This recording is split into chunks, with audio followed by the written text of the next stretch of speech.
Hello everyone. Welcome to our YouTube channel Education World EW and this is CS Stuti Mahajan. तो आज हम discuss करने जा रहे हैं payment of bonus act 1965. Let's see. Payment of bonus act 1965.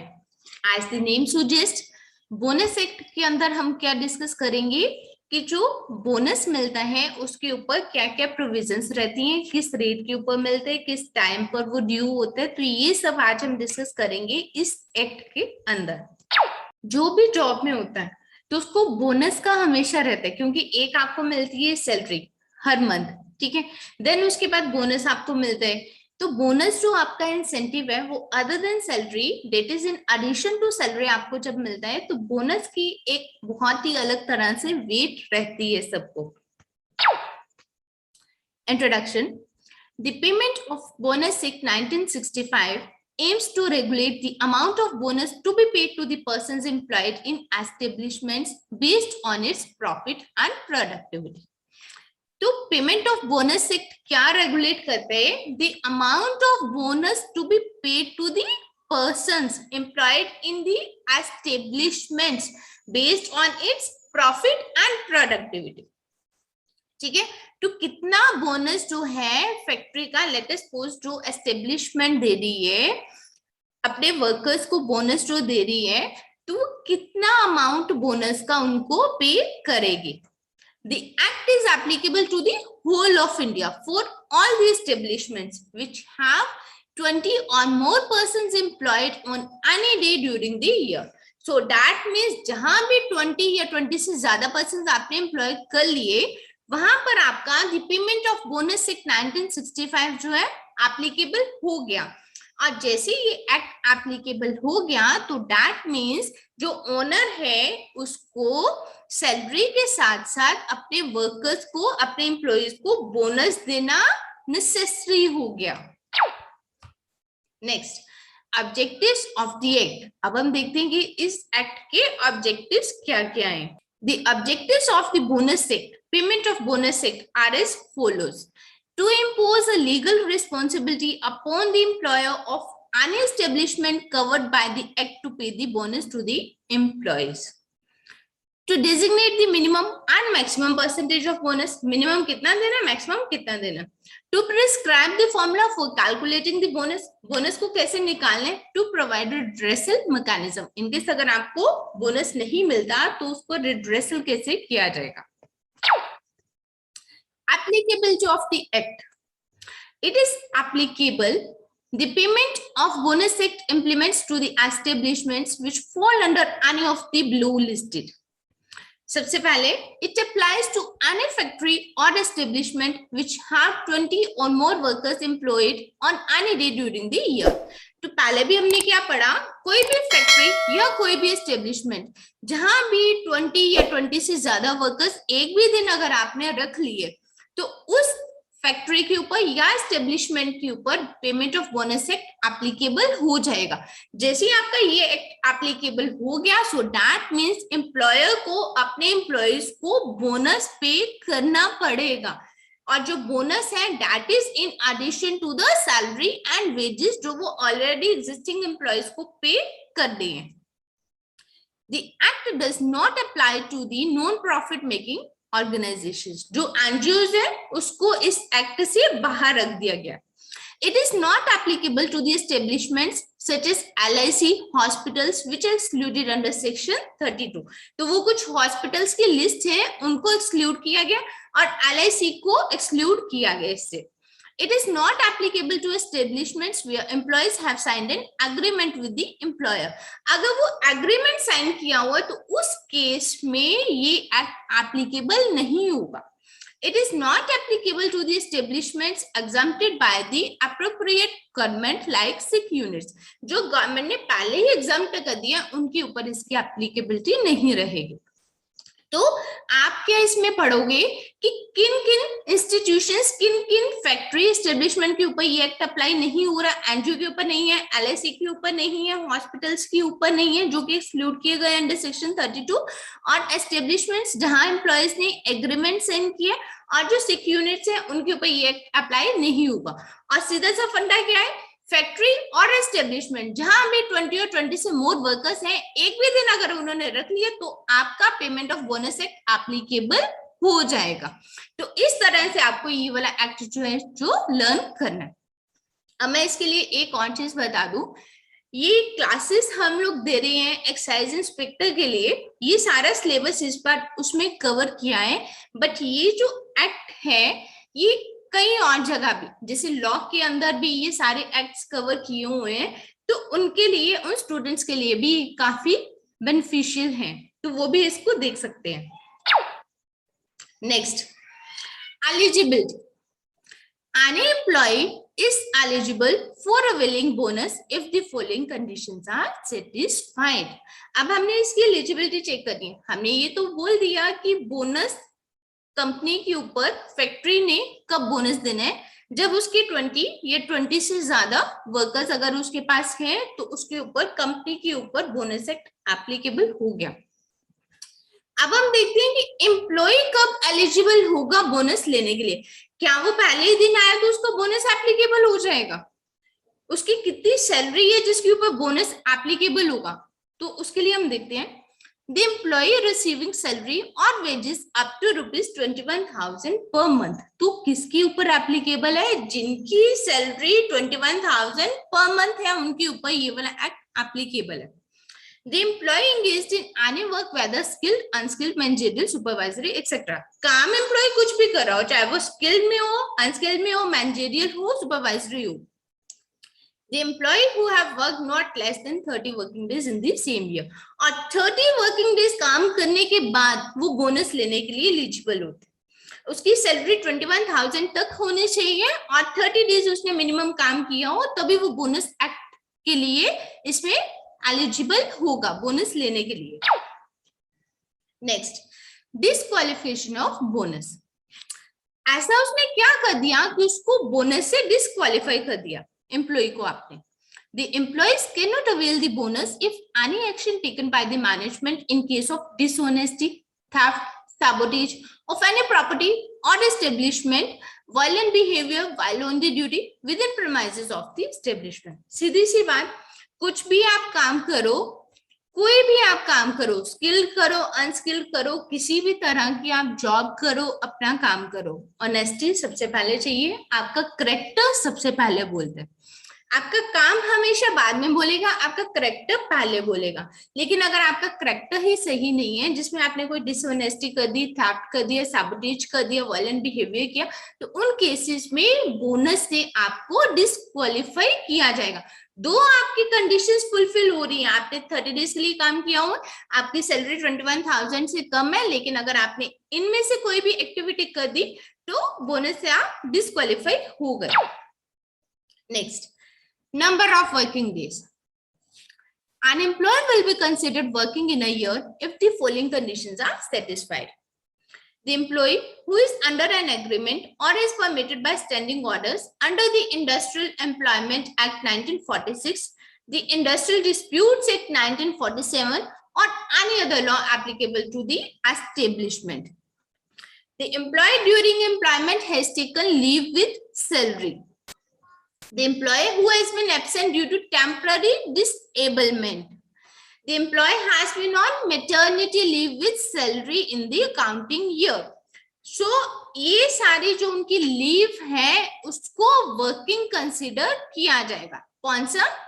अगर employ का कोई एग्रीमेंट हुआ है under the industrial employment act 1946 या इंडस्ट्रियल डिस्प्यूट्स एक्ट 1947, अगर वो उसके अंदर एम्प्लॉय कोई कवर हो गया, जैसे अभी ये वाले एक्ट हम कवर करेंगे बाद में अगले लेक्चर्स में, तो उसमें क्या है, जैसे इंडस्ट्रियल डिस्प्यूट, कोई डिस्प्यूट हो गया तो उसके लिए उसको थोड़ी देर के लिए सस्पेंड कर दिया, तो वो वाले जो टाइम पीरियड है उसका वर्किंग कंसिडर होगा। अगर एम्प्लॉय को आपने लीव दिए विद सैलरी तो वो भी वर्किंग कंसिडर होगा। अगर कोई उसकी टेम्पररी डिसेबलमेंट हो गई है ड्यूरिंग द एक्सीडेंट, काम करते हुए कोई एक्सीडेंट हो गया, टेम्पररी डिसेबलमेंट हो गई है, वो भी उसका वर्किंग कंसिडर होगा। और अगर कोई एम्प्लॉय ने मैटरनिटी लीव ली है तो वो भी उसका नंबर ऑफ वर्किंग डेज में उसको कंसिडर किया जाएगा। Next, payment of minimum and maximum bonus. तो मिनिमम कितना बोनस है, मैक्सिमम कितना है? The minimum bonus will be 8.33% of the salary during the year and the maximum bonus is 20% of the salary during the accounting year. तो company जो है, company के ऊपर लायबिलिटी है कि मिनिमम उसने 8.33% बोनस जो है वो रिलीज करना ही करना है, ठीक है। मैक्सिमम कंपनी कितना कर सकती है, 20% ऑफ दी सैलरी, और मैक्सिमम वो डिपेंड करेगा कंपनी के कितने प्रॉफिट्स हैं, कंपनी कितना देना चाहती है। कोई कंपनी है वो कहती है 10% देना है, कुछ कंपनीज कहती है हमने 12% देना है, हमने 15% देना है, तो वो कंपनी के डिसीजन के ऊपर है। बट लॉ क्या कहता है कि मिनिमम आपने 8.33% देना ही देना है। Next, timeline for the payment of bonus. The payment of bonus should be paid in cash within 8 months from the end of the accounting year or within a month from the date of enforcement of the act. That means India के अंदर हमारा financial year कौन सा है, 1 अप्रैल से लेके 31 मार्च। तो 31 मार्च हमारा कंप्लीट हुआ, 31 मार्च से 8 मंथ्स आप काउंट कर लो। तो 31 मार्च से हमारे 8 मंथ्स कब हुए, नवंबर में, ठीक है। तो जैसे 31 मार्च आपका क्लोज हुआ, मार्च के बाद अप्रैल, मई, जून, जुलाई, अगस्त, सितंबर, अक्टूबर, नवंबर, तो 30 नवंबर तक कंपनी की लायबिलिटी है कि वो बोनस रिलीज कर दे। इसीलिए मैक्सिमम कंपनीज क्या करती है, वो बोनस कब देती है, दिवाली के टाइम पर, क्योंकि दिवाली यूजली कब फॉल करती है, अक्टूबर और नवंबर में ही फॉल करती है। और उससे क्या होता है, एक तो दिवाली का उनको मिल जाता है और एक उनको बोनस मिल जाता है, और बोनस एक्ट भी बोलते हैं कि 8 मंथ्स। तो सीधा सा एक फंडा रखो, बोनस आपने कब देना है, 8 मंथ्स। 8 मंथ्स कब होती है, दिवाली। बोनस कब मिलता है, दिवाली के ऊपर मिलता है। दिवाली कब है, 8 मंथ्स, और 8 मंथ्स कब उसके लाई करती है, 30 नवंबर तक। Next, maintenance of registers and records. तो उसके लिए रजिस्टर्स है, पेमेंट ऑफ बोनस एक्ट के अंदर रजिस्टर्स है, उसमें 4 फॉर्म यूज होते हैं। Form A, allocable surplus. A register showing the computation of the allocable surplus in Form A. कि कंपनी का कितना allocable surplus है, कितने प्रॉफिट्स आए हैं, उसको हम Form A मेंटेन करते हैं उसके लिए। A register showing the set on and set off of the allocable surplus. उसका set on set off कैसे है, let us suppose अगर किसी ईयर में उसको लॉस हुआ है तो उसको कैरी फॉरवर्ड करके नेक्स्ट ईयर के प्रॉफिट के साथ उसको set on set off किया जाता है। तो वो सारी कैलकुलेशंस होती है Form B में। A register showing the details of the amount of bonus paid in Form C. Bonus कितना पे कर दिया है उसकी डिटेल्स होती है Form C में। और annual return to be filed in Form D to the concerned authority. और जो एनुअल रिटर्न उसकी फाइल करनी होती है वो जाती है Form D के अंदर। तो Form A, B, C, D. A में A से allocable surplus, B में set on set off, C में अमाउंट कितना बोनस का पे किया, और डी में आपके लास्ट में annual return. Next, penal provision. For breach of the provisions of the act, the employer shall be punishable with imprisonment up to 6 months and a fine not exceeding ₹1000। तो अगर आपने bonus act के provisions को breach किया है तो उस case में 6 महीने तक की इम्प्रिजनमेंट हो सकती है और साथ में 1000 तक का फाइन लग सकता है। ये ऑफेंसेस एंड पेनल्टीज हमने यही वाला डिस्कस किया। 6 months की इम्प्रिजनमेंट और 1000 रुपीज फाइन, दोनों में से एक भी हो सकता है और बोथ भी। Multiple choice questions, MCQs। अब हमने बोनस एक्ट तो पढ़ लिया, बोनस मिलेगा, 30 वर्किंग डेज उसने कर लिए, 21,000 तक की उसकी सैलरी है, उसके बाद वो बोनस के लिए एलिजिबल हो गया। और कंपनी कौन सी है, जिस कंपनी के अंदर फैक्ट्री या एस्टेब्लिशमेंट में 20 और मोर वर्कर्स हैं उसको बोनस पे करना है। अब बोनस पे करना है तो कितना बोनस पे करना है, 8.33% मिनिमम है और मैक्सिमम कितना है, 20%, ठीक है। तो एक बारी जब आपने लेक्चर सुन लिया, अब हम उसके बाद चलते हैं MCQs के ऊपर। First one, which of the following statements is not correct as per the payment of bonus act 1965? तो कौन कौन सी स्टेटमेंट्स उसने दिए जो करेक्ट नहीं है। It is applicable to construction industry, correct है। उसमें क्या है, किसी भी इंडस्ट्री के अंदर, इंडस्ट्री तो उन्होंने कोई बाइफरकेट नहीं की है, किसी भी इंडस्ट्री के ऊपर वो एप्लीकेबल है, बट द कंडीशन क्या है, 20 और मोर वर्कर्स होने चाहिए। It does not apply to employees in LIC, right, ये भी सही है क्योंकि LIC को एक्सक्लूड कर दिया गया। Allocable surplus means 67% of the available surplus, right. Allocable surplus क्या है? जितना अवेलेबल सरप्लस होता है उसका 67% वो निकालते हैं, that is allocable surplus. Employee means any person including apprentice. Wrong. क्यों है ये नॉट करेक्ट है? क्यों नहीं करेक्ट है? क्योंकि हमने एम्प्लॉय को क्या पढ़ा है, फैक्ट्रीज एक्ट के अंदर भी हमने पढ़ा है कि एम्प्लॉय कौन है? जो काम कर रहा है, बट जो अप्रेंटिस है, जो ट्रेनी है, उसको हम एम्प्लॉय नहीं मानते हैं। Next, the ceiling on wage or salary for the calculation of bonus under the payment of bonus act 1965 is 3500। 3500 क्या है? जब हमने बोनस कैलकुलेट करना है उस केस में कितनी वेजेस के ऊपर बोनस कैलकुलेट किया जाता है, दैट इज 3500। तो एम्प्लॉय की अगर सैलरी लेट अस सपोज 2500 है तो 2500 के ऊपर कैलकुलेट किया जाएगा। अगर उसकी सैलरी 10,000 है तो उस केस में बोनस कैलकुलेट करने के लिए जो सीलिंग है वो क्या है? 3500। इस चीज को बड़े ध्यान से लर्न करना। Under the payment of bonus act 1965, the gross profits derived by an employer from an establishment in respect of an accounting year shall be computed. तो compute कैसे करते हैं? In case of banking company according to schedule 1 and in any other case schedule 2। तो ये bonus act के अंदर ये दिया गया है कि बैंकिंग कंपनी जो अपने प्रॉफिट्स कैलकुलेट करेगी वो करेगी एज पर शेड्यूल 1 की तरह, और जो अदर केस है बैंकिंग कंपनी के अलावा जो कंपनीज हैं वो कैलकुलेट करेंगी as per schedule 2। Next, the payment of bonus act 1965 is applicable to an employee who draws wages salary of rupees 10,000 in case of employee only। तो उसकी salary कितनी है? 10,000।